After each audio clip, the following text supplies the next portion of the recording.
Good evening, everyone. It's wonderful to be here.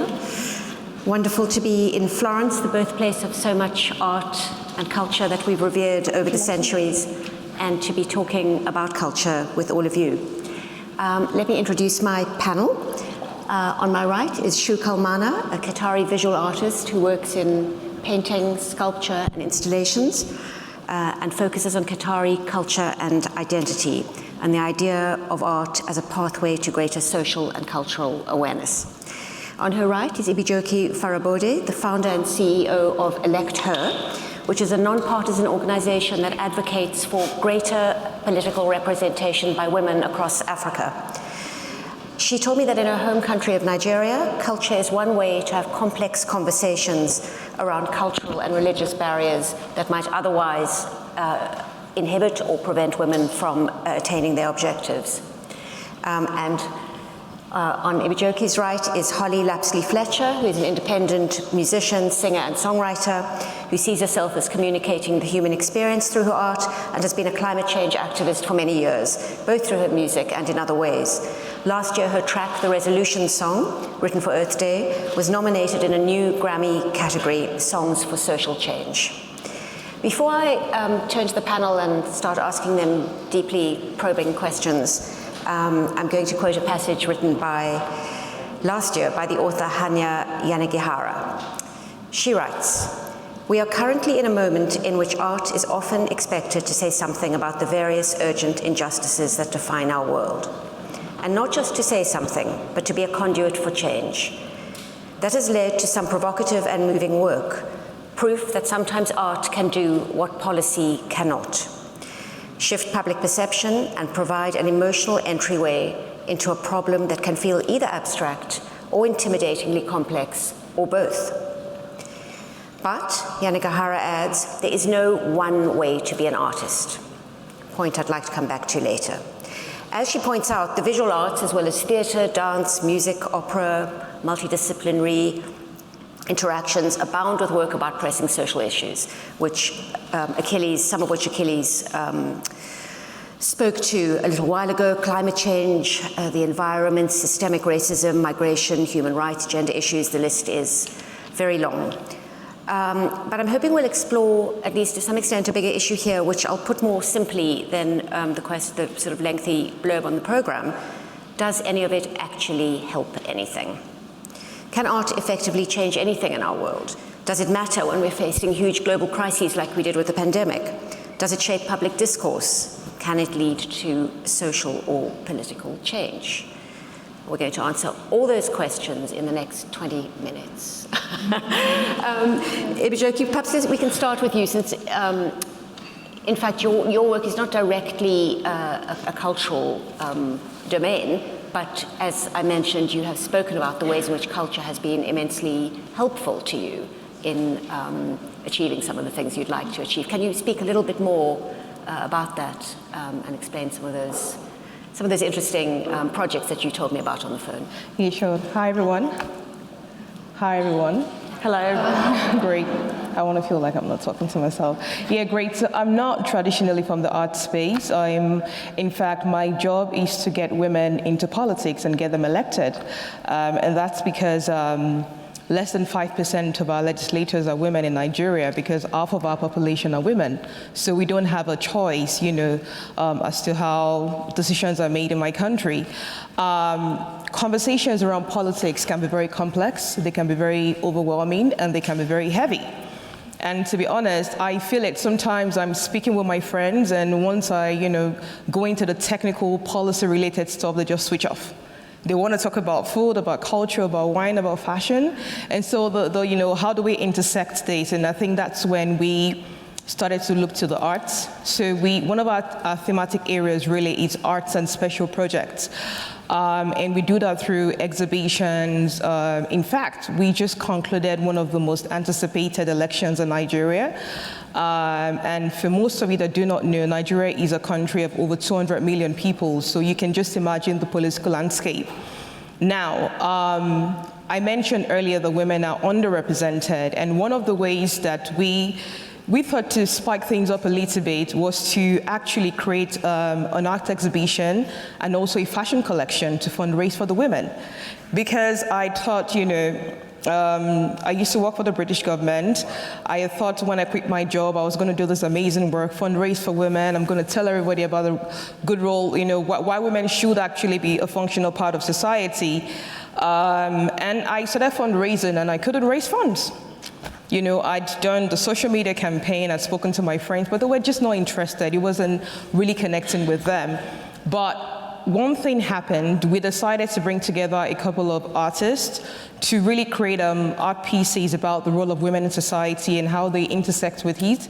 We put together an exhibition, we put together a fashion show, and we were able to fundraise money. So out of 8 of my candidates, 3 actually got elected this election. So art resonates everything. Art, really brings to the fore a lot of things that are unspoken. Politics is art itself. All art is politics. And I feel like sometimes in the complexity of the conversation, art is really a way to bring it on, because with art you can feel, you can visualize, you can have difficult conversations by just hearing. I mean, this room alone says a lot. There's a lot of history in this room, and I think that that's why everyone is here to intersect. So for me, while I'm not traditionally from the art space, I feel art lives in me. As a Nigerian as well, we have decades and decades, generations of history, and really history says that women have been relegated. That's the oral history. But the truth is that women in Nigeria were actually very strong nationalists pre-independence. They were strong socio-economic and political figures. Unfortunately, over time, the story has been retold that women were relegated and women were not as powerful. And so my job is really to say, we need to reimagine this. We need to correct the historical oversight, and that's why arts and special projects really is a very core part of the work that we do. Yeah. So you're saying art effectively allows people to reread certain social or cultural contexts. Absolutely. Shouq, I wonder if I could turn to you and ask you about that, because you are working as an artist, a female artist in Qatar. It's a pretty patriarchal, historically, a pretty patriarchal society.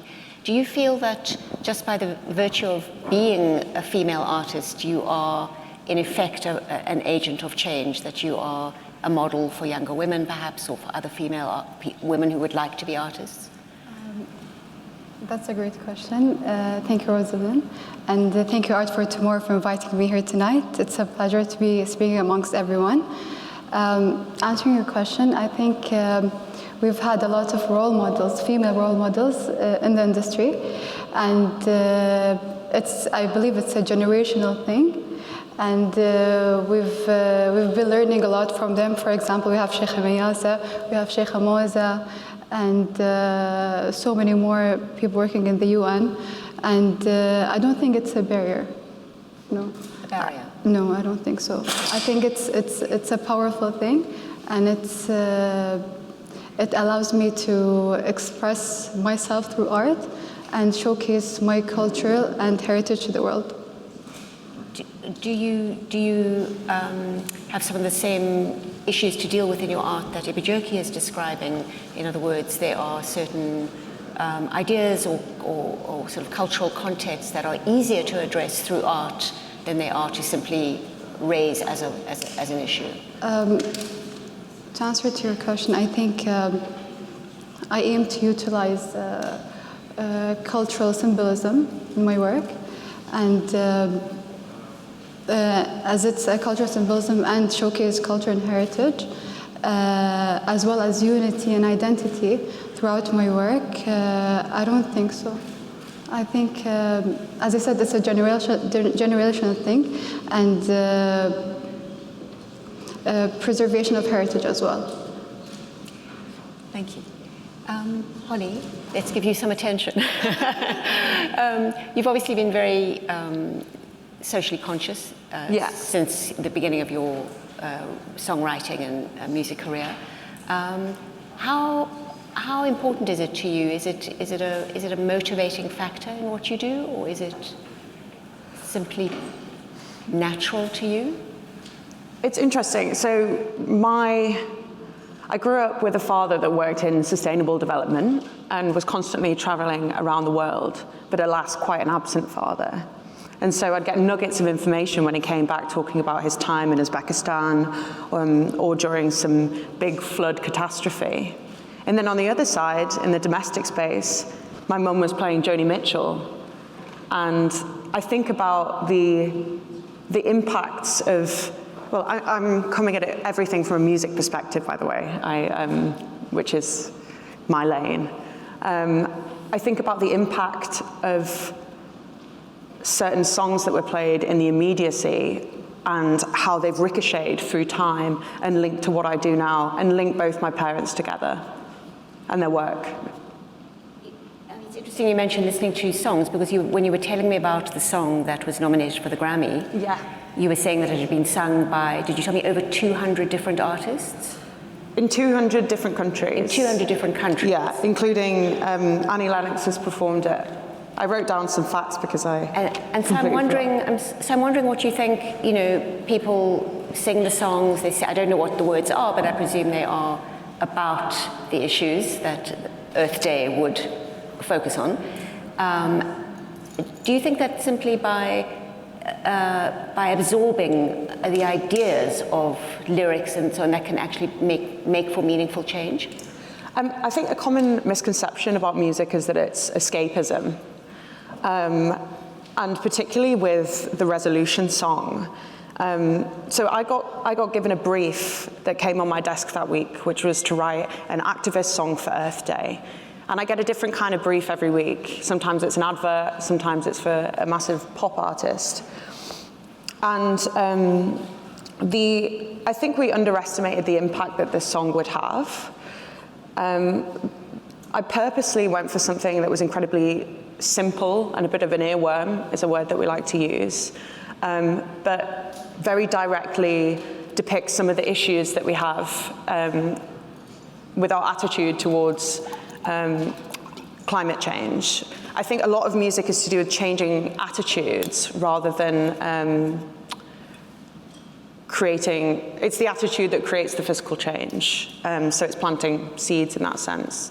So the Grammy nomination was a great surprise that we had.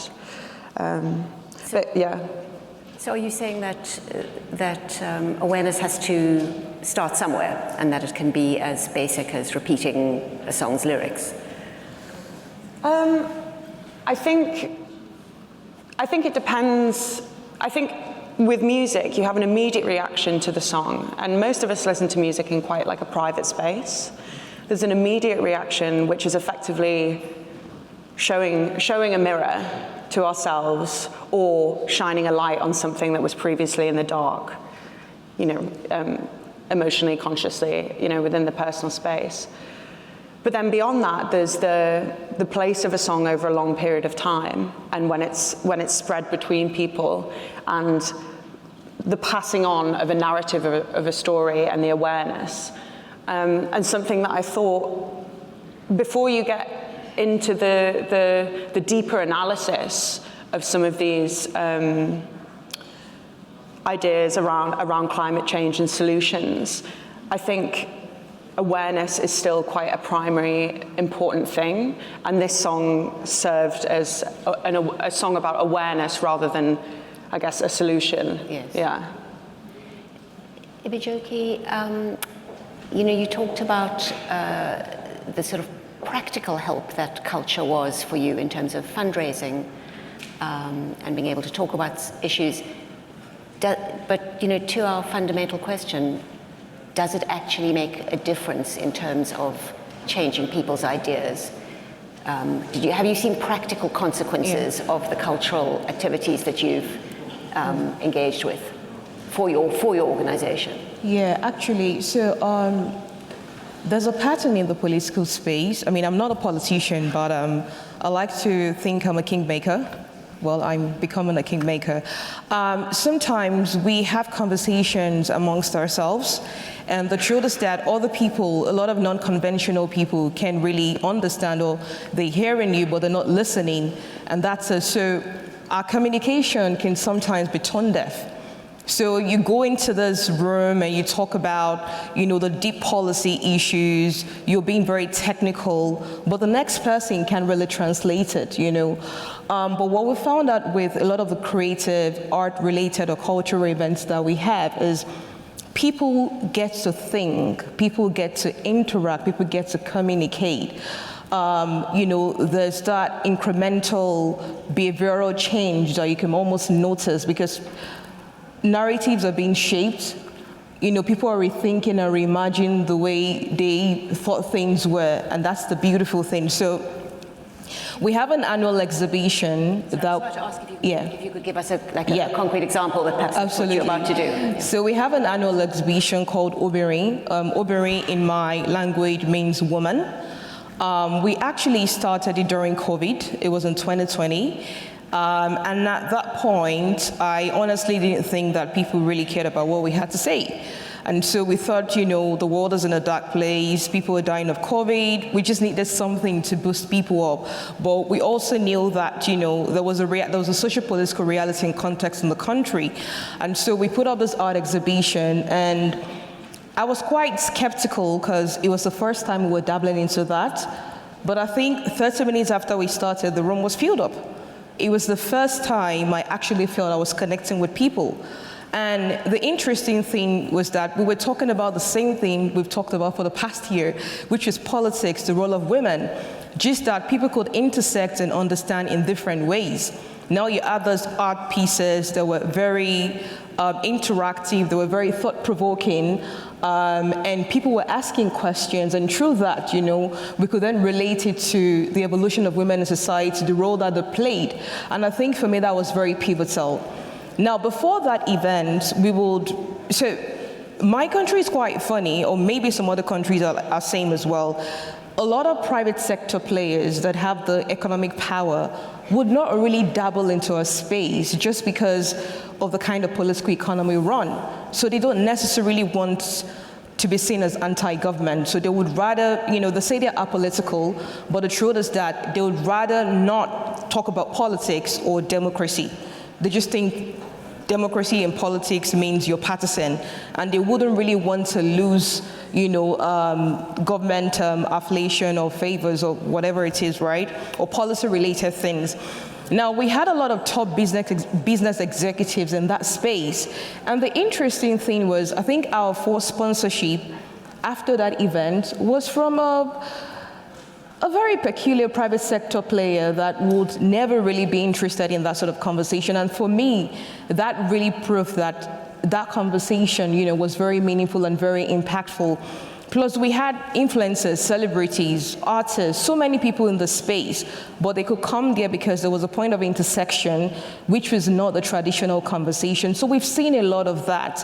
I mentioned that earlier this year we had an election, and when the traditional fundraising and crowdfunding wasn't working, because in my country, so I don't know how many people are conversant with Big Brother, no? It's a reality show. Well, so it's the biggest reality show in my country. I think people actually spend billions of naira voting. It's crazy. But then I wanted to fundraise for women to run for office, and I was really hurt. No one was fundraising. No one was giving us money. And I think, but I wasn't hurt actually. It made me really realize what people connect to.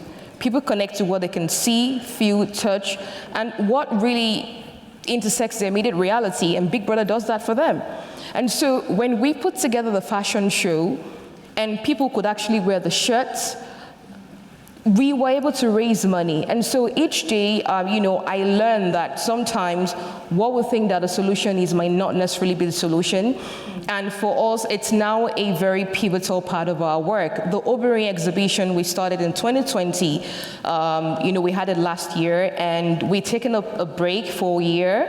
And so next year, we want to turn into a Pan-African exhibition, because we believe that it's one thing that can really intersect the whole of Africa together to talk about the role of women, politics, and their influence in society as well. So we've seen the art is really a way out. We've seen that arts can transcend time and places and shape conversation. And I've really seen it in the line of work that I do. And I'm more than interested and committed that I know that it's the way forward for us to really keep going in that way. Holly, what about you? Do you feel like you've seen concrete instances of change brought about by either your work or other people's work? Yes. My second album, which is called Through Water, I talk about, it's like a cross-section between talking about being submerged in water in a metaphorical sense, being a young person facing the pressures of climate change and mass migration that's going to happen due to the environment, and just all of the pressures of the future that seems to like weigh on our heads as young people. And I try to weave that alongside the very literal effects of, right now, the biggest effects of climate change being felt through water. So I talk about that album as an emotional response, but the first track of the album talks about the very literal problem that's happening. And I open the album with a speech that my dad gave, and the opening line is, "The majority of effects will be felt through water." And I recorded the entire speech in the bathroom with all the water running and sampled it within the work. And that track was then performed at World Water Week. And then it was, from there, I guess similar with the Resolution song, it kind of ricocheted into the world and had this place within activism. And there isn't many examples of a cross-section between water and highlighting climate change. Yeah. Shouq, what about you? You talked to me about some of the work you did for the World Cup, where you used traditional symbols of male Qatari headgear, and you said you felt like there was a cultural exchange happening, that you were helping people to understand more about your culture. I mean, do you think there is increased tolerance, increased capacity to understand other people's cultures that come from this kind of work? I think art is a way out for me, is showcasing my culture to the world, and that culture exchange builds bridges.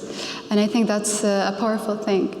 The culture exchange, for example, during the World Cup, a lot of visitors came in, they wore the agal, they took pictures with it, and they contacted me and asked me about what it means and how to wear it.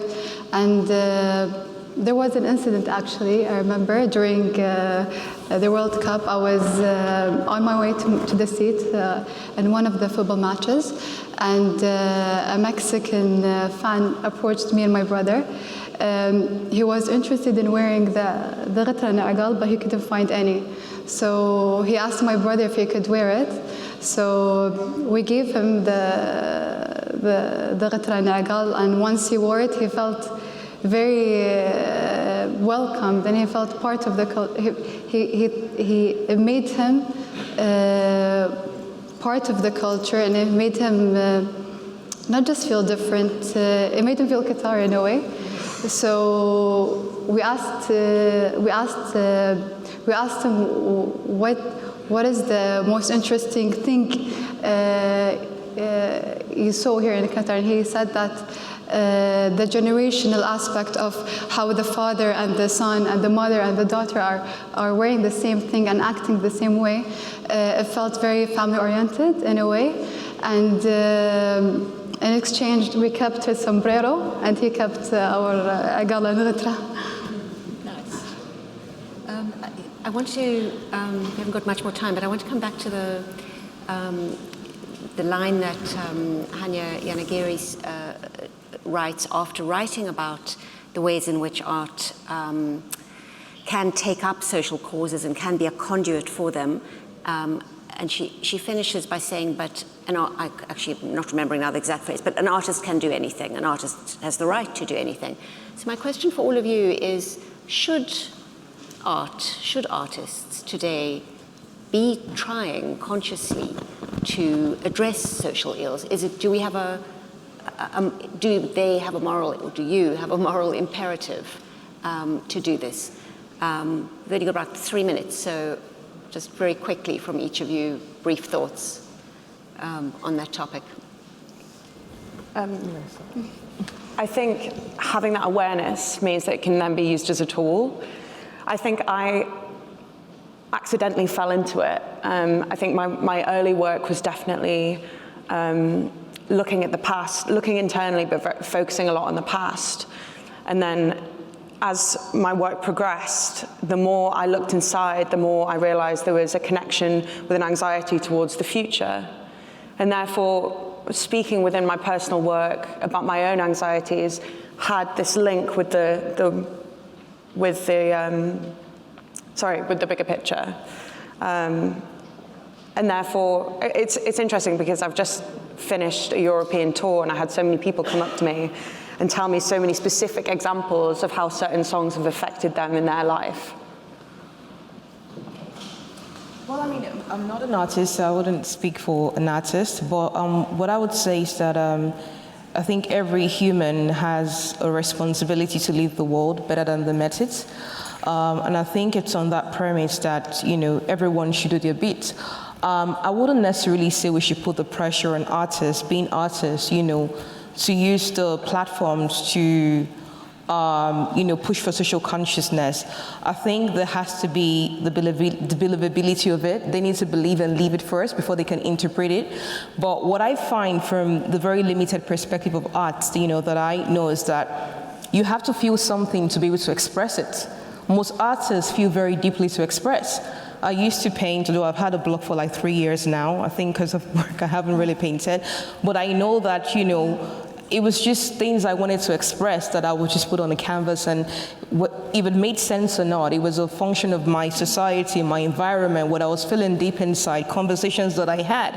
So I think every artist has it in them. It's just really dependent on the point of wherever they are and their immediate environment.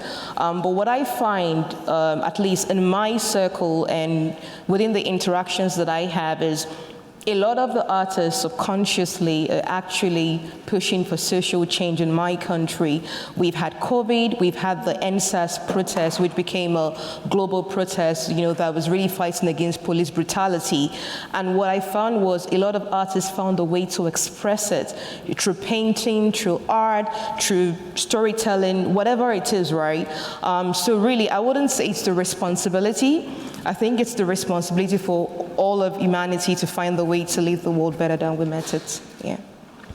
Shouq, 2 minutes and 9 seconds. I think art is a great and effective tool to convey messages and raise awareness. A lot of artists have contributed in that, and it was since the beginning of time, actually.